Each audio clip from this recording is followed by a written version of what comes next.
En dépit des recherches les plus minutieuses, la police n'est pas arrivée à élucider le mystère de la disparition d'Honoré Subrac.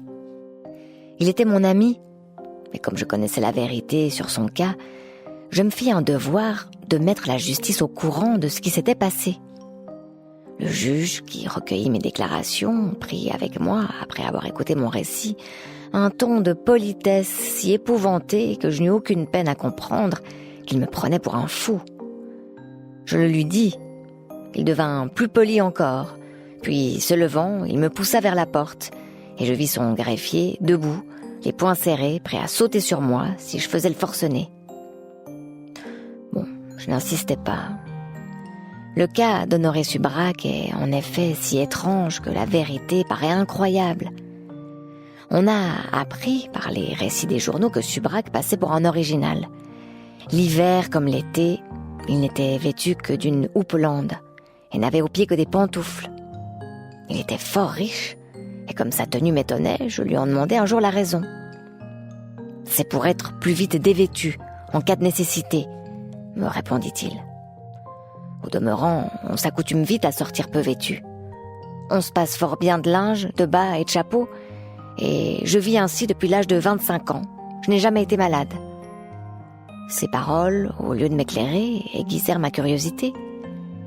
Pourquoi donc Honoré Subrac a-t-il besoin de se dévêtir si vite? Et je faisais un grand nombre de suppositions. Une nuit que je rentrais chez moi, il pouvait être 1h, 1h15, j'entendis mon nom prononcé à voix basse. Il me parut venir de la muraille que je frôlais. Je m'arrêtai, désagréablement surpris. « N'y a-t-il plus personne dans la rue ?» reprit la voix. « C'est moi, Honoré Subrac. »« Mais où êtes-vous donc ?» m'écriai-je en regardant de tous côtés sans parvenir à me faire une idée de l'endroit où mon ami pouvait se cacher. Je découvris seulement sa fameuse houppelande gisant sur le trottoir à côté de ses non moins fameuses pantoufles. Voilà un cas, pensai-je, où la nécessité a forcé Honoré Subrac à se dévêtir en un clin d'œil. Je vais enfin connaître un beau mystère. Et je dis à haute voix, « La rue est déserte, cher ami, vous pouvez apparaître. » Brusquement, Honoré Subrac se détacha en quelque sorte de la muraille contre laquelle je ne l'avais pas aperçu. Il était complètement nu, et avant tout il s'empara de sa houppelande qu'il endossa et boutonna le plus vite qu'il put. Il se chaussa ensuite et, délibérément, me parla en m'accompagnant jusqu'à ma porte.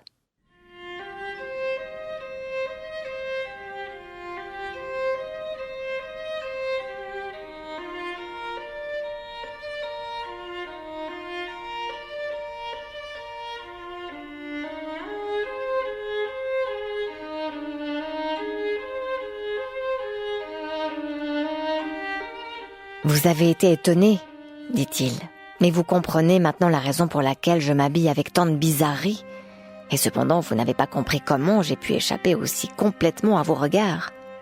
C'est bien simple, il ne faut voir là qu'un phénomène de mimétisme. La nature est une bonne mère, elle a départi à ceux de ses enfants que des dangers menacent et qui sont trop faibles pour se défendre, le don de se confondre avec ce qui les entoure. Mais vous connaissez tout cela. Vous savez que les papillons ressemblent aux fleurs, que certains insectes sont semblables à des feuilles, que le caméléon peut prendre la couleur qui le dissimule le mieux, ou que le lièvre polaire est devenu blanc comme les glaciales contrées, ou couard autant que celui de nos guérets, il détale presque invisible. C'est ainsi que ces faibles animaux échappent à leurs ennemis par une ingéniosité instinctive qui modifie leur aspect. Et moi, qu'un ennemi poursuit sans cesse, moi qui suis peureux et qui me sens incapable de me défendre dans une lutte, je suis semblable à ces bêtes. Je me confonds à volonté et par terreur avec le milieu ambiant. J'ai exercé pour la première fois cette faculté instinctive il y a un certain nombre d'années déjà. J'avais 25 ans et généralement les femmes me trouvaient avenant et bien fait. et l'une d'elles, qui était mariée, me témoigna tant d'amitié que je ne sus point résister. Fatale liaison. Une nuit, j'étais chez ma maîtresse, et son mari, soi-disant, était parti pour plusieurs jours. Nous étions nus comme des divinités, lorsque la porte s'ouvrit soudain, et le mari apparut un revolver à la main. Ma terreur fut indicible, et je n'eus qu'une envie, l'âge que j'étais et que je suis encore, celle de disparaître. M'adossant au mur, je souhaitais me confondre avec lui. Et l'événement imprévu se réalisa aussitôt. Je devins de la couleur du papier de tenture, et mes membres s'aplatissant dans un étirement volontaire et inconcevable, il me parut que je faisais corps avec le mur, que personne désormais ne me voyait. Et c'était vrai. Le mari me cherchait pour me faire mourir. Il m'avait vu, et il était impossible que je me fusse enfui. Il devint comme fou, et tournant sa rage contre sa femme, il la tua sauvagement en lui tirant 6 coups de revolver dans la tête. Il s'en alla ensuite, pleurant désespérément. Après son départ, instinctivement, mon corps reprit sa forme normale et sa couleur naturelle. Je m'habillai et parvins à m'en aller avant que personne ne fût venu. Cette bienheureuse faculté qui ressortit au mimétisme, je l'ai conservée depuis. Le mari, ne m'ayant pas tué, a consacré son existence à l'accomplissement de cette tâche. Il me poursuit depuis longtemps à travers le monde. Je pensais lui avoir échappé en venant habiter à Paris. Mais j'ai aperçu cet homme quelques instants avant votre passage. La terreur me faisait claquer les dents. Je n'ai eu que le temps de me dévêtir et de me confondre avec la muraille. Il a passé près de moi, regardant curieusement cette houppelande et ses pantoufles abandonnées sur le trottoir. Vous voyez combien j'ai raison de m'habiller sommairement. Ma faculté mimétique ne pourrait pas s'exercer si j'étais vêtue comme tout le monde. Je ne pourrais pas me déshabiller assez vite pour échapper à mon bourreau, et il importe avant tout que je sois nue, afin que mes vêtements, aplatis contre la muraille, ne rendent pas inutile ma disparition défensive. Je félicitais Subrac d'une faculté dont j'avais les preuves et que je lui enviais.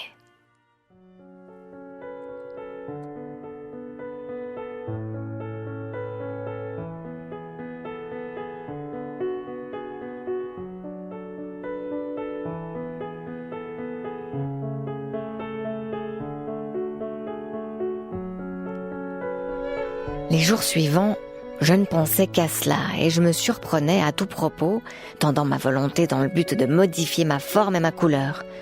Je tentais de me changer en autobus, en tour Eiffel, en académicien, en gagnant du gros lot. Mes efforts furent vains, je n'y étais pas. Ma volonté n'avait pas assez de force.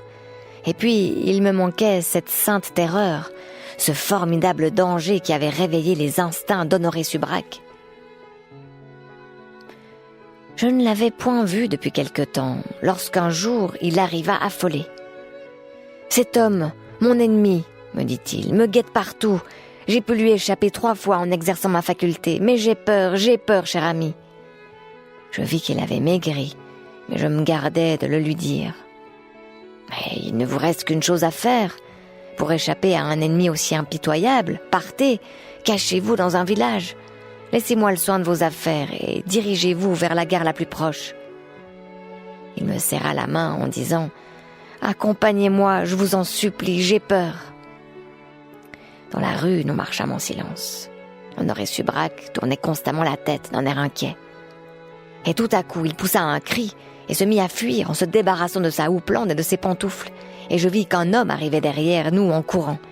J'essayai de l'arrêter, mais il m'échappa. Il tenait un revolver qu'il braquait dans la direction d'Honoré Subrac. Celui-ci venait d'atteindre un long mur de caserne et disparut comme par enchantement.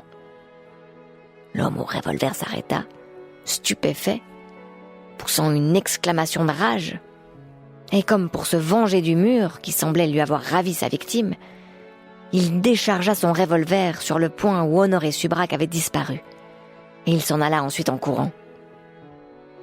Des gens se rassemblèrent. Des sergents de ville vinrent les disperser. Et alors j'appelai mon ami. Mais il ne me répondit pas.